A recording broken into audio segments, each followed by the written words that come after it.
այս երաժշտության առկայության պայմաններում չազդվել չի լինում։ Երիտասարդ տարիներին ես շատ անգամ մտածում էի, թե այն գլուխգործոցները, դրանց հեղինակները, որ դրանց մոտով անցնում են, ինչ է զգում։ Երբ որ ես սկսեցի նախագծել ու կառուցել, ես մի բան զգացի, որ հեղինակի ապրումները միայն նախագծման ընթացքում են եւ կառուցման իրականացման։ Երբ որ դա ավարտվում է, օբյեկտին նայում է շարքային քաղաքացու աչքով։ Ես հիմա որ գալիս եմ այստեղ, ես գալիս եմ որպես քաղաքացի, շարքային քաղաքացի։ Հայոց ցեղասպանության հուշահամալիրի հեղինակ ճարտարապետ Սաշուր Քալաշյանը կառուցումից 56 տարի անց նաև հուշակոթողի հիմնանորոգման նախագծի համահեղինակն է։ Գործընկերոջ Հարություն Չիլինգարյանի հետ հետազոտել, ապա կազմել են հուշահամալիրի հիմնանորոգման նախագիծը։ Հուշակոթողի հիմնովին վերականգնման թանգարանը նորոգելու համար կհատկացվի մոտ 1 միլիարդ դրամ։ Ստեղծվել է մասնագիտական հանձնաժողով։ 2020 թվականի մայիսին ուժեղ անձրևներ եկան եւ մենք խնդիր ունեինք ներքին բակի հետ, ջրահեռացումը շատ վատ էր։ Հրավիրեցինք հոգաբարձությունների խորհրդի անդամներին, այդ թվում նաեւ պարոն Արայիկ Հարությունյանին, ու մի քանի այլ խնդիրներ նույնպես ցույց տվեցինք, որ ջրամեկուսացումը վատ լինելու պատճառով կաթում էր շատ տարբեր սենյակներում։ Ու եղավ հասկացողություն, որ խնդիրը փոքր վերանորոգումներով չի լուծվի, հիմնանորոգման անհրաժեշտություն կա։ Տանիքի պատկերն է, տանիքում այս ամբողջ պարագիծը վթարային է։ Ջրամեկուսացման համակարգի խնդրի պատճառով փակ է Արմին Վեգների սրահը։ Հայոց ցեղասպանության թանգարանի դրա տարբեր մասնաշենքերի հուշահամալիրի նորոգման ու ամրակայման նախագծերը պատվիրվել են դեռևս 2021-ին։ Մայիսին կհայտարարվի շինարարության մրցույթը։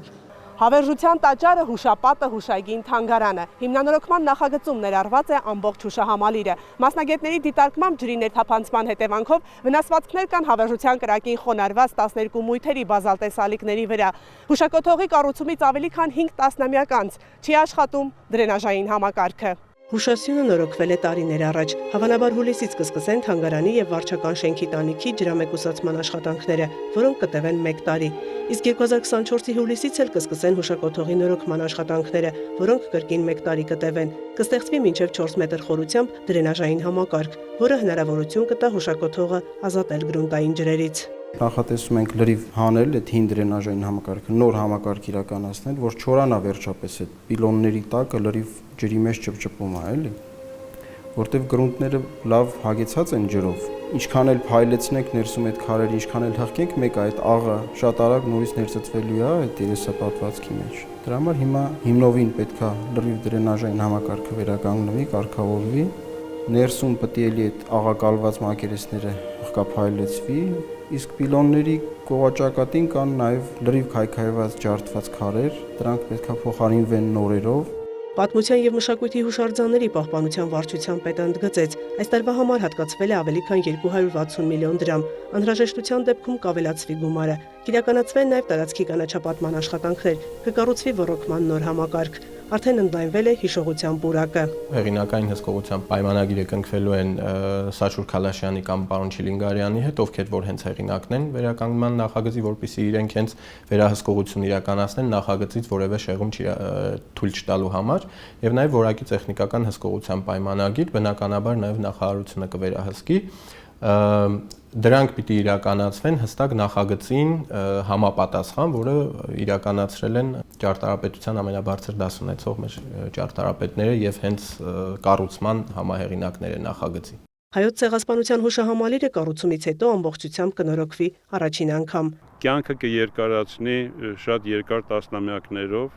եւ տեսեք, այս հուշակոթողը սրան ոչինչ չի սպառնում, շինարարներ եւ ճարտարապետներ ասելով, այնպես է լուծումը տրված, որ ջուրը իր քայքայիչ գործողությունը չի անի։ Հիմա նույնը կլինի հուշարձանի հետ եւ մենք կտեսնենք շատ ավելի գեղեցիկ հուշարձան։ Նոր ծավալներ չի կառուցվել։ Ողջ տարիների ընթացքում շատ բան փոխվել է, այն ժամանակ շատ բանի հնարավորությունները, տեխնիկական հնարավորությունները չկար։ Այսօր այդ հնարավորությունները կան եւ մենք պետք է օգտագործենք դրանք։ Մեծ Եղեռնի զոհերի հիշատակը հավերժացնող հուշահամալիրի հիմնանորոգման աշխատանքները ամբողջությամբ նախատեսվում է ավարտել 2025 թվականին։ Մայա Խաչատրյան, Էդմոնդ Հակոբյան, Կիրակնորյա լուրեր։